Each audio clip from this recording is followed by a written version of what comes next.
Assalamualaikum warahmatullahi wabarakatuh. Anak-anakku sekalian, kita bisa berjumpa pada pagi hari ini untuk belajar bersama. Pelajarannya ini adalah Akhlak lil Banin juz 1 untuk kelas 3 putra.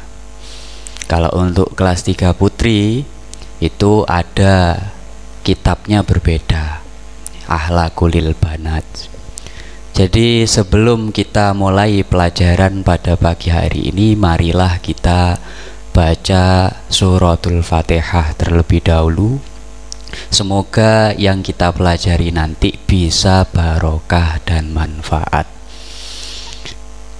Ala hadiniyah wa kullina sholihah. Lahumul Fatihah.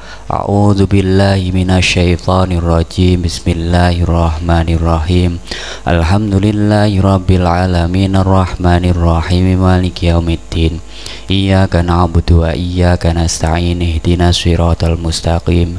Siratal ladzina an'amta 'alaihim ghairil maghdubi 'alaihim waladdallin. Amin. Ya, anak-anakku, sebelum kita masuk pada pelajaran ini, Pak Iqbal akan menjelaskan singkat tentang biografi dari pengarang Akhlaqul lil Banin. Jadi penting sampean untuk mengetahui siapa sih ulama yang menulis atau mengarang kitab Akhlaqul lil Banin.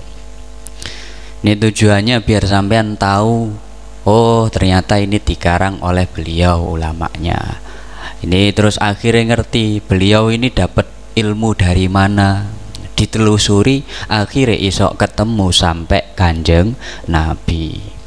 Jadi Akhlaqul lil Banin ini itu dikarang oleh, iki sampean catet ya, nama pengarang Akhlaqul lil Banin adalah Syekh Umar bin Ahmad Baraja. Kapan bahasa Arab Baroja, tulisan Arabe. Tapi kalimat Baraja ini itu berasal dari apa? Dari Yaman. Nah, dari Yaman. Beliau Syekh Umar bin Ahmad Baraja ini lahirnya di Ampel, Surabaya. Ampel, Surabaya. Ini sampean catat juga, lahir di Ampel, Surabaya. Tapi beliau termasuk keturunan dari Yaman. Nah, dari negara Yaman, Hadramaut, yang terkenal dengan daerah yang banyak habaib-habaibnya atau keturunannya para nabi. Terus tanggal lahir beliau tanggal berapa? Nah, tanggalnya 10 Jumadil Akhir, atau kalau Hijriyahnya tahunnya itu 10 Jumadil Akhir tahun 1331 Hijriyah. Kalau Masehinya berapa? 17 Mei 1913 Masehi. Itu sekilas biografi beliau. Jadi beliau itu ulama yang berasal dari Ampel, Surabaya. Kalau dalam sejarahnya beliau itu sebenarnya ulama yang istilahnya terlahir dari orang ulama yang terkenal, tapi karena ayah beliau itu ahli tirakat. Tirakat itu apa? Tirakat itu yo melakukan amal-amal soleh, kaya apa? Berpuasa, terus bariku sering wiridan, sering pas wayahe bengi sering sholat malam. Akhirnya terus apa? Bisa melahirkan seorang ulama yang terkenal. Bahkan karangan kitabnya itu sampai kita jadikan apa? Panutan, Akhlaqul lil Banin ini. Ini perlu sampean ketahui bahwa Akhlaqul lil Banin dikarang oleh beliau. Isinya apa Akhlaqul lil Banin itu? Isinya adalah tentang budi pekerti atau akhlak-akhlak yang baik bagi seorang anak. Jadi macam-macam akhlak apa yang harus dimiliki seorang anak, itu apa saja itu dijelaskan di dalam kitab ini. Jadi sampean nanti akan belajar tentang itu semua. Nah, tentang itu semua, makanya harus diperhatikan betul. Nah, ini terus untuk model pembelajarannya Pak Iqbal itu bagaimana sih nanti? Biasa belajarin nanti akhlaknya bagaimana? Iki belajar akhlaknya ini sampean menulis tulisan Arab dari kitab yang sudah sampean miliki, itu Akhlaqul Banin juz 1. Itu yang ditulis yang mana? Halaman 5. Yang lafadznya yang mana? Yang pelajaran pertama itu bimadza yatakhallaqu alwaladu. Jadi mulai situ sampai mana yang ditulis? Sampai nomor 2. Nomor 2 itu yang wayajibu alaihi aidon sampai lafadznya wala ahadun minan nasi. Itu ditulis Arabnya. Nah, setelah ditulis Arabnya, nanti Pak Iqbal akan mengirimkan lewat WA. Jadi Pak Iqbal akan mengirimkan lewat WA 1 hari sebelum video ini ditayangkan. Jadi dikirim maknanya. Jadi sampean nanti nulis seperti yang ada di sini. Nah, yang ada di sini. Ini nanti akan difoto Pak Iqbal, terus nanti akan dikirimkan ke WA orang tua sampean masing-masing. Terus nanti orang tua sampean masing-masing itu akan memberitahukan ini pada sampean, terus sampean nanti catat disalin. Ini ada Arabnya dan makna pegonya. Nah, itu nanti sampean salin sebelum video ini ditayangkan. Nah, terus video ini ditayangkan nanti bagaimana? Jadi ketika mulai pelajarannya ini nanti Pak Iqbal akan membacakan makna yang sudah sampean tulis. Nah, jadi misalnya kayak tadi bimadza yatakhallaqu. Nah, Pak Iqbal nanti akan membaca Arabnya, maknanya. Sampean menirukan membaca di rumah. Biasanya kalau di kelas itu bacanya bareng-bareng, satu kelas bareng-bareng. Pak Iqbal macakno satu kalimat, sampean menirukan bareng-bareng. Ben ngerti, ora munggur apa jenenge menyalin saja, tapi sampean juga bisa latihan membacanya. Nah, setelah sampai selesai dibaca bareng-bareng, baru nanti akan diberi terjemahannya oleh Pak Iqbal. Nanti terjemahannya sampean catet. Kalau tulisan pego dan makna atau makna itu sampean menyalin. Kalau untuk terjemahnya ini nanti Pak Iqbal diktekan. Nah, wis iso toh didikteno tulisan pegonya. Itu harusnya sampean nanti sudah bisa menyalin atau mendengarkan apa yang terjemahan yang Pak Iqbal sampaikan, terus sampean tulis di buku tulis. Kok dibacakan pelan-pelan terjemahannya? Kok lek kapan cek kecepetan Pak, masih kecepetan. Kalau di dalam kelas biasanya ya Pak Iqbal mengulangi bacaannya sampai 2 atau 3 kali. Tapi berhubung ini di video, maka nanti hanya 1 kali saja. Kalau masih merasa wah kecepatan aku ketinggalan, nanti sampean bisa diulangi videonya. Nah, diulangi, mang sing ketinggalan mana, diulangi lagi kalimatnya. Yes, langsung saja untuk menyingkat waktu, mari kita buka pelajaran pada pagi hari ini. Ini nanti sampean harusnya sudah mencatat ini semua karena nanti akan dikirim lembaran maknanya. Yes, kita mulai pelajaran Akhlaqul Banin bimadza yatakhallaqu alwaladu. Bismillahirrahmanirrahim. Qalal muallif rahimahullahu taala wa nafa'na bihi wa bi ulumihi wa amadana bi asrarihi fid dharaini amin. Ini sampean simak, Pak Iqbal membacakan 1 kalimat, terus sampean nanti menirukan. Ini harusnya orang tuanya juga mendampingi untuk supaya apa, sampai tahu kalau sampean membaca atau tidak. Sampean gak didampingi kok kadang ora gelem maca. Wis, kita mulai pelajaran pertama. Ini Pak Iqbal membaca, sampean menirukan ya. Bimadza, sebab opo. Nah, ini sampean tirukan seperti apa yang dibacakan Pak Iqbal. Bimadza, sebab opo. Yatakhallaqu, berakhlak. Sopo al waladu anak. Yajibu wajib alal waladi ing atase anak ayyata khallaqa apa yen to berakhlak sapa anak bil akhlaki kelawan akhlak al hasanati kang bagus min sigarihi saking ciliane liya Isa supaya dadi sapa anak. Ini lafadz liya Isa ini sampean koreksi kitabnya, dilihat kitabnya, karena di kitab sampean itu tulisannya bukan liya Isa, bukan ya tapi tak. Ya, itu yang benar itu bukan tak tapi ya. Nah, sing bener tulisannya bukan tak tapi ya. Nah, itu sampean ganti, titiknya dihapus diganti ya. Nah, itu sampean ganti ya. Liya Isa supaya dadi sopo anak mahbuban den senengi fi kibarihi ing dalem gedene.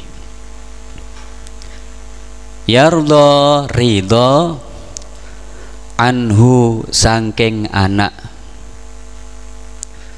Rabbuhu sopo Tuhane wa yuhibbuhu lan seneng hu ing anak ahluhu sopo keluargane wajami unnasi lan kabeh menungso wayajibu lan wajib alaihi ing atase anak aidon hale malih aidon hale malih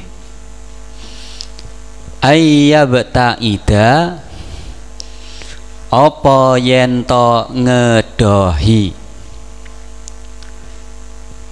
anil akhlaki sangking akhlak al qabihati kang buruk atau jelek kaila yakuna supaya ora ana sapa anak makruhan iku den benci la yardo ora ridho anhu sangking anak Rabbuhu sapa Tuhane wala yuhibbuhu lan ora seneng hu ing anak ahluhu sapa keluargane wala ahadun lan ora siji wong minan nasi sangking menungso titik.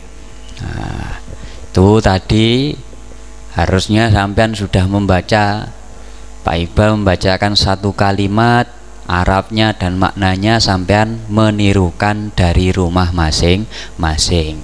Agar apa? Agar sampean bisa membaca tulisan sampean sendiri. Jadi orang mung hanya tidak sekedar menyalin tulisan saja, tapi sampean juga bisa membacanya. Wes cukup. Sekarang kita masuk pada terjemahannya. Terjemahan ini sampean catat, dicatat di buku tulisnya masing-masing atau di bawah makna yang tadi sudah sampean baca, itu di bawahnya sampean kasih terjemahannya. Yes. Terjemahannya judulnya nomor 1 pelajaran pertama, judulnya dengan apa seorang anak beradab, atau sebab apa seorang anak beradab. Itu judulnya. Paragraf pertama, wajib bagi seorang anak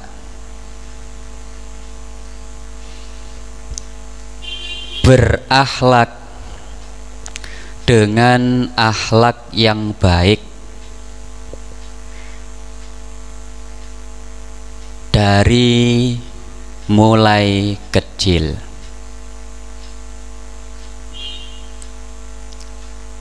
Koma, agar kehidupannya dicintai ketika dewasa. Titik 2. Tuhannya akan ridho padanya dan keluarganya akan selalu mencintainya, serta semua manusia. Titik. Itu paragraf pertama. Sekarang paragraf kedua. Wajib juga bagi seorang anak memiliki adab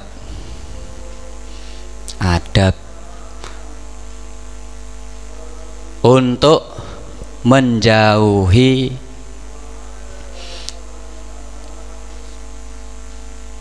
dari akhlak yang buruk,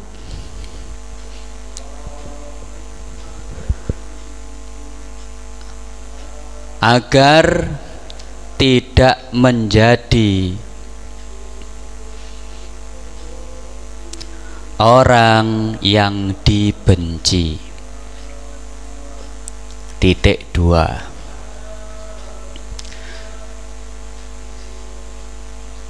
Tuhannya tidak ridho padanya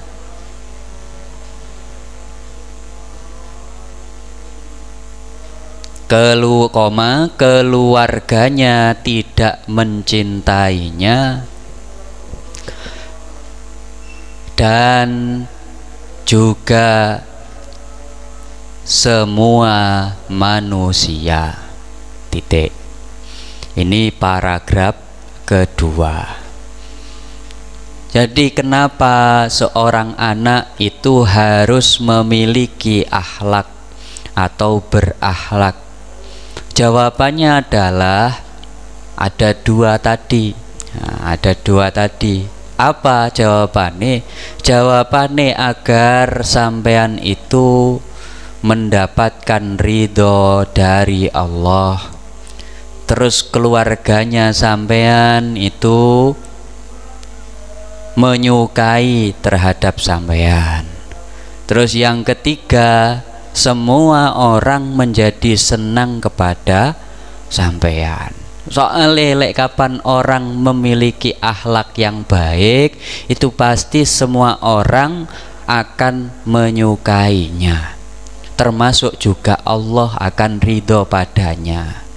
Sebaliknya ketika ada orang tidak memiliki akhlak yang baik, akhlak elek, senengane nglakoni perbuatan yang jelek, ambek kancane iku senengane tukaran. Terus ambek orang tuane, dengan orang tuanya itu sukanya tidak mau boso kromo jangkar, kadang ngomongnya kasar. Itu malah apa? Semua orang tidak suka padanya, Allah pun tidak akan ridho padanya. Jadi penting untuk memiliki akhlak yang baik dan menjauhi akhlak yang buruk. Ono contoh zamane Kanjeng Nabi, kenapa kok orang anak itu harus berbakti pada orang tua, memiliki akhlak pada orang tua? Pada zamannya Nabi itu ada seorang sahabat yang masih muda, usianya masih belasan tahun. Itu sowan pada Kanjeng Nabi, datang pada Kanjeng Nabi, "Wahai Nabi, saya ingin ikut berperang bersama engkau." Itu sahabat tadi berkata seperti itu pada Nabi. Soalnya apa, pas waktu itu Nabi mau berperang, akhirnya ono arek sing umure belasan tahun ingin ikut perang. Terus jawabnya Nabi bagaimana? Nabi malah bertanya pada orang tadi, "Apakah kamu memiliki orang tua? Duwe ibu ta ora, duwe bapak ta ora?" Terus jawabnya anak tadi itu, "Saya mempunyainya, wahai Nabi." Akhirnya terus Nabi dawuh bagaimana? "Kalau kamu masih punya orang tua, kamu pulanglah ke rumahmu, tidak usah ikut berperang. Berbaktilah pada orang tuamu, rawatlah orang tuamu. Itu pahalanya tidak kalah dengan kamu ikut perang bersamaku." Nah, ini sahabatnya Nabi yang masih muda tadi itu kok seperti itu, didawuhi Nabi kok seperti itu, dikongkon mulih berbakti pada orang tua, bahkan ganjarane gak kalah dengan berperang bersama Nabi. Ini menunjukkan apa? Menunjukkan bahwa berbakti pada orang tua, berakhlak baik pada orang tua, ngrumati wong tua, itu ganjarane sangat besar. Nah, makanya sampean harus bisa melakukan ini tadi, berakhlak yang baik. Lek kapan ambek wong tua boso, lek sebelum ini tadi, misalnya sebelum pelajaran ini, sampean ketika dengan orang tua tidak mau berbahasa yang baik, kalau berbicara bahasane jangkar koyo ambek koncone, besok ketika setelah ini sampean lek kapan ngomong ambek wong tua kudu iso mulai belajar basa krama. Dek takoni, "Enggih Bu, enggih Pak, wis mangan ta gurung?" Wong tuane takon ngono, sampean jawab piye? Ojo jawab gurung. Nah, wis mari, ojo seperti itu, tapi jawabnya bagaimana? Lek kapan wis mari mangan, jawabannya piye? Sampun. Nah, lek kapan durung mangan, dereng. Iku basa krama, sopan santun terhadap orang tua. Ambek koncone ya ngono, ojo ambek koncone ditukari terus. Tukaran iku gak oleh. Harusnya itu bisa berbuat baik pada temannya. Kalau misalkan sampean dengan teman sampean itu nggak patek berbuat baik, senengane tukaran naik, itu kira-kira koncone sampean seneng ta ora? Utawa diwalik, sampean ditukari ambek koncone sampean, kira-kira sampean seneng tak gak ditukari? Gak seneng. Makanya ketika seperti itu sampean harus berperilaku yang baik. Tujuannya apa? Ya ben mendapat ridho dari Allah. Kalau sampean bisa berakhlak yang baik, seneng koncone kok seneng sampean, seneng dalam artian apa? Berbuat baik. Ambek keluargane yang ngono, lek kapan berbuat baik pada orang tua, pada kakak, pada adik, nanti pasti mereka akan senang pada sampean. Kalau semuanya sudah senang pada sampean, insya Allah Allah pun akan ridho terhadap sampean semuanya. Itu akhlak yang baik. Jadi harus dimulai dari sekarang, mulai dari kecil sampean, nanti biar terbiasa memiliki akhlak yang baik. atau perilaku yang baik. Engko lek kapan wis gede iku sampean ora dibenci ambek masyarakat, tidak dibenci dengan keluarga, tidak dibenci oleh Allah, tapi sampean akan mendapat ridho dan disukai oleh banyak orang. Itu dimulai dari sekarang. Kalau sebelum ini sampean ahlake cek gurung ketoto, mulai dari pelajaran ini, setelah pelajaran ini mulai ditata sedikit demi sedikit. Cukup untuk pertemuan pada hari ini. Pelajaran akhlaknya sampai situ dulu. Untuk pertemuan depan, sampean siapkan tulisan Arabe, nanti Pak Iqbal akan mengirimkan lembaran seperti tadi kayak gini. Ini akan dikirimkan lewat WA. Nah, kalau untuk pertemuan depan, pelajaran yang kedua al-waladu al-adibu itu sampai selesai, sampai lafadznya idza takallama au dhahika. Itu sampean tulis Arabnya, terus digangi, ojo terlalu mepet. Gangnya itu 3 baris atau 4 baris, agar apa, ketika sampean maknani nanti bisa dibaca atau ditulis dengan jelas. Kalau terlalu mepet, sampean akan kesulitan membaca. Cukup. Semoga yang dipelajari tadi bisa barokah dan manfaat, dan sampai bertemu di pertemuan yang akan datang. Kita akhiri pertemuan hari ini dengan bacaan Ummul Quran. Al-Fatihah.